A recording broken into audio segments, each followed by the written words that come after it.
difficult not to admire elements of Christopher Hitchens' obvious giftedness. He was a wordsmith. He was an excellent writer. And he had a kind of level of humor that just made it difficult to be consistently angry with Christopher Hitchens, despite his obvious desire to blaspheme. I think it was almost something about the honesty of Hitchens' detestation of God that was refreshing in a day when so many are functional atheists but don't have the spines or the guts to be open about their blasphemy. I would prefer a Christopher Hitchens to a hypocritical liberal Episcopalian who pretends to honor the name of Christ and yet is, having Wiccan meetings with some woman who calls herself a bishop in what used to be a church. I'd prefer to deal with a Hitchens than someone like that, to be perfectly honest with you. Christopher Hitchens, as I was saying, is a very intelligent man, and yet he was very foolish. Very foolish. Now, there's going to be Christians running around, they're going to be going, oh, the fool has said in his heart, there is no God. And that's what Psalm 14:1 says. But one of the problems that a lot of evangelicals have, a lot of conservative Christians, is they think that term foolish means stupid. And it doesn't mean stupid. Naval, remember Nabal? We call him Nabal. It's actually Naval. That's a term for foolish. And it really, it could be used in certain contexts of a stupid person, of a person who's just not bright. Of course, okay. But that's not what the psalmist is talking about. And in fact, the Greek Septuagint uses aphron as its translation of that term, and it's one who does not utilize the capacity of understanding that is theirs. Has the ability to understand, but does not do so. And that's the kind of atheism that Christopher Hitchens represented. He had tremendous gifts from God. You cannot deny his capacity to speak, even to reason, but not to recognize the inconsistency of his own position. A brilliant man, widely read, and yet foolish. Foolish because he did not utilize the capacity to understand that was his. The fool has said in his heart, there is no God. The one lacking understanding. And it's, remember what Calvin said at the beginning of the Institutes in that excellent opening section, where he raises the ages-old question. Which comes first, our knowledge of God or our knowledge of ourselves? And people have answered that in various ways. Calvin primarily comes to the answer that it is knowledge of God that gives us the only true foundation for knowledge of ourselves, and of course we're dependent upon God's revelation for that.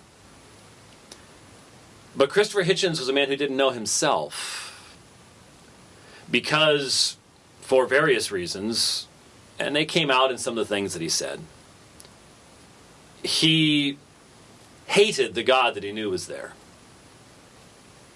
The term detestation is not too strong for the terminology that Hitchens himself uses as to his dislike of the God of the cosmic North Korea,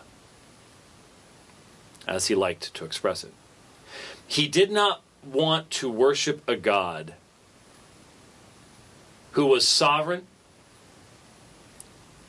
and who was omniscient to the point of knowing even the thoughts and intents of Christopher Hitchens' heart. He might have been willing to worship a powerful deity who was limited in some way, shape, or form, but he would not worship the God that he knew the scriptures represented. And he was very good at recognizing when he was debating Christians who were basically wimps. I mean, he knew enough about the God of the Bible to know which one was which. And he frequently called out his opponents for, in essence, I don't know, dodging, hiding the truth about the God they were supposedly defending. And so here is a man who, from the world's perspective, was wise and intelligent and insightful. And yet, from the Christian perspective, from God's perspective, from the perspective of the Creator as he has revealed himself in Scripture, he suffered from the same foolishness that all idolaters do, because Christopher Hitchens was an idolater. If you refuse to give the worship to God that he is due, you are an idolater. And in his sickness, Christopher turned to the only God that he had. I am certain that he received the absolute best medical treatment in the world. They were doing genetic therapy and all sorts of stuff. I mean, he had access to treatment that many of us would not have access to. But he died. And we can thank God for science and we can thank God for medicine, but it is all under the authority of the very God that Christopher Hitchens even worried himself that he might give into at the end. One of the things we noted in the articles that Hitchens wrote shortly after he began chemotherapy, and his voice began to fail, and his appearance began to change. One of the things we noted was there seemed to be a fear on his part that he might give in. And so one of the first things he said was, well, if you ever hear that Christopher Hitchens called out to God right toward the end, just chalk it up to the disease or the medicine. He was trying as best he could to not let the home team down, because they were pretty much all he had when you think about it. Now, will there be stories circulating? I'm sure there will be. Because the inevitable desire of the Christian is, well, I hope right at the end. But the fact is, we have here a man who dedicated a major portion of the last years of his life. He didn't realize they were going to be the last years of his life, but the last years of his life to a campaign against the Creator himself.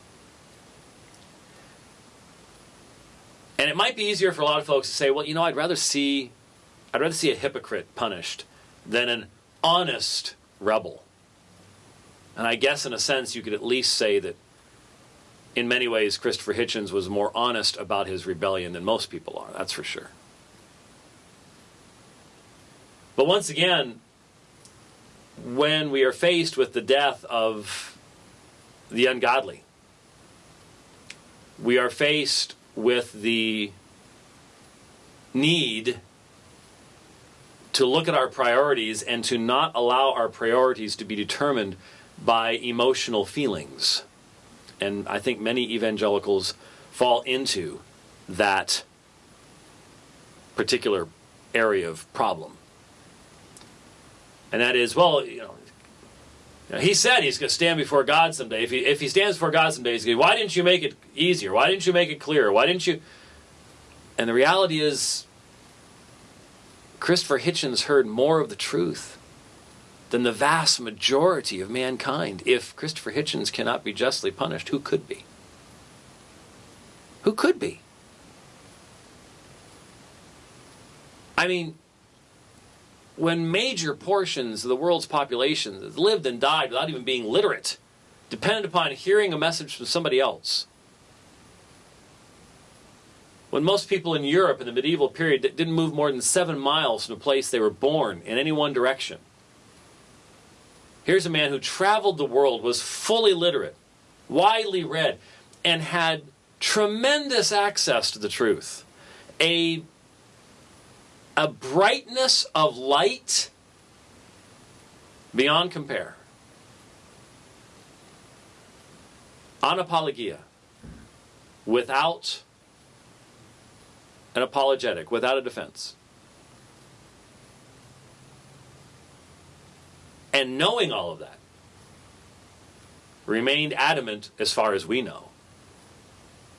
Even in the face, he had to know. He had to know that his death was inevitable. Now, of course, it was complications from the cancer and treatment of the cancer, pneumonia, very frequently one of the things that is involved, that took him. But the fact of the matter is, he knew. And what does this show us? That no matter how much light one has, unless there is grace, if any mind should have been capable of turning itself, wouldn't it have been Christopher Hitchens? How many arguments were presented to him? How many people looked him in the eyes and said, "I'll pray for you"? But no matter how intelligent you are, no matter how convinced you are of the coming of your own demise, yet there was this insistence upon remaining in rebellion. And so I am saddened in the sadness of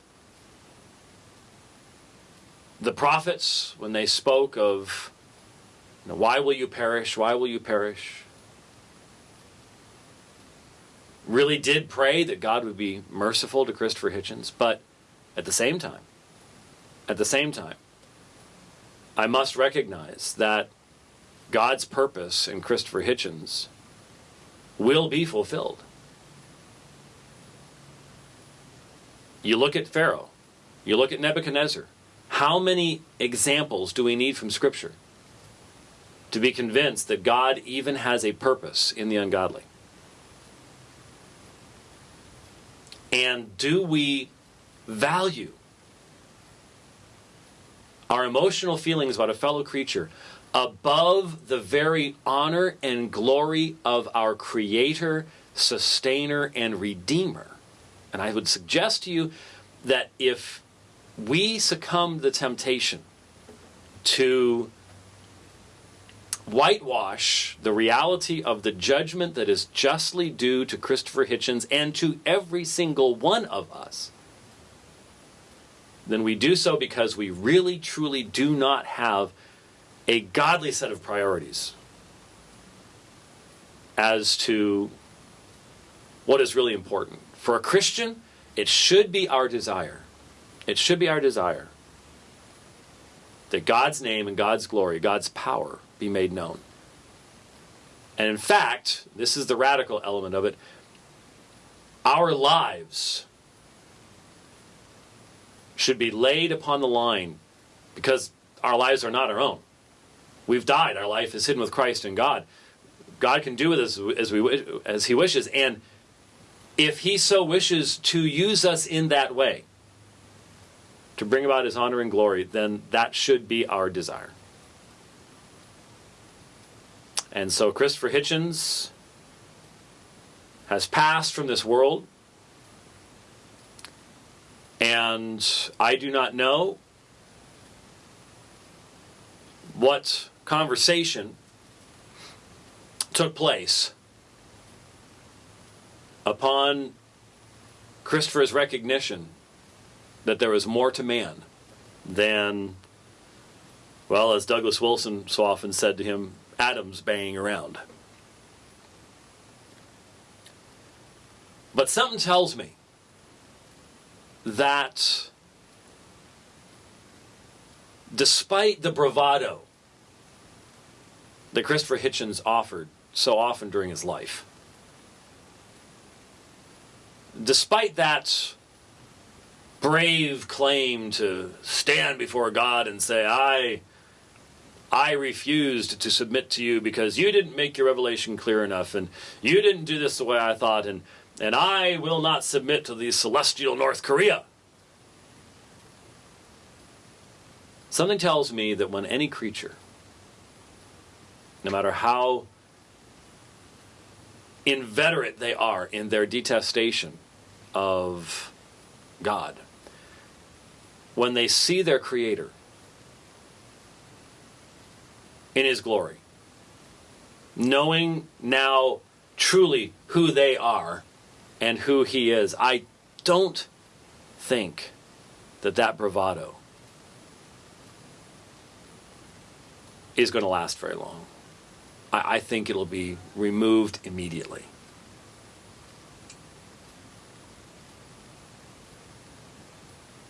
Much more that could be said about Christopher Hitchens, but the phones are open. 877-753-3341.